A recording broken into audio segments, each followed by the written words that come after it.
দোষযুক্ত, অর্থাৎ একটা পশুর দোষ আছে, এটা দিয়ে কি কুরবানি দেওয়া যাবে? দোষ হলো দুই প্রকার। একটা হলো এমন কিছু দোষ যে অবস্থায় কুরবানি জায়েজ নয়, আর একটা হলো এমন কিছু দোষ যেগুলো কুরবানি করলে মাকরু হবে, অপছন্দনীয় হবে, তবে কুরবানি আদায় হয়ে যাবে। এবার আমরা জানব কোন ধরনের পশু থাকলে কুরবানি জায়েজ হবে না, যেই পশুর কোন দোষ থাকলে, অর্থাৎ কোনো পশুর কোন দোষ থাকলে কুরবানি করলে কুরবানি আদায় হবে না।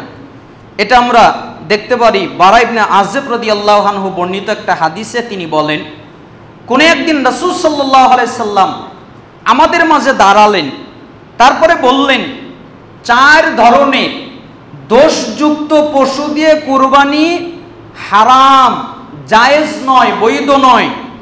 অপর বর্ণনায় আছে পরিপূর্ণ হবে না, অর্থাৎ কোন পশুর মধ্যে যদি এই 4টা দোষ থাকে, অথবা এই 4টা দোষের একটা দোষ থাকে, একটা ত্রুটি থাকে, তাহলে ওই পশু দিয়ে কুরবানি করতে পারবে না, ওটা আদায় হবে না।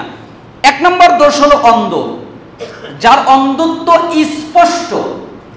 স্পষ্টভাবে বোঝা যায় এই পশুটা অন্ধ, তাহলে ওই পশু দিয়ে কুরবানি করলে কুরবানি হবে না।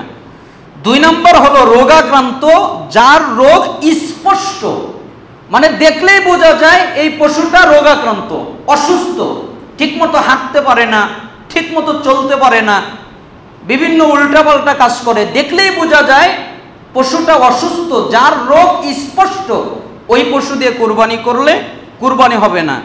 3 নম্বর হলো পঙ্গু, যার পঙ্গুত্ব স্পষ্ট, অর্থাৎ হাঁটতে পারে না, খুঁড়িয়ে খুঁড়িয়ে হাঁটে, দেখলেই বোঝা যায় পা ভাঙা, পঙ্গু, হাঁটতে পারে না, ওই পশু দিয়ে কুরবানি করতে পারবে না। আহত, যার কোনো অঙ্গ ভেঙে গেছে, নাসাইর, যার কোনো অঙ্গ ভেঙে গেছে, যে কোনো অঙ্গ ভেঙে গেছে, খুব আহত, তার দ্বারাও কুরবানি হবে না। নাসাইর আরেকটা বর্ণনায় আরেকটা কথা আছে, যে পশু পাগল, সেই পশু দিয়েও কুরবানি হবে না।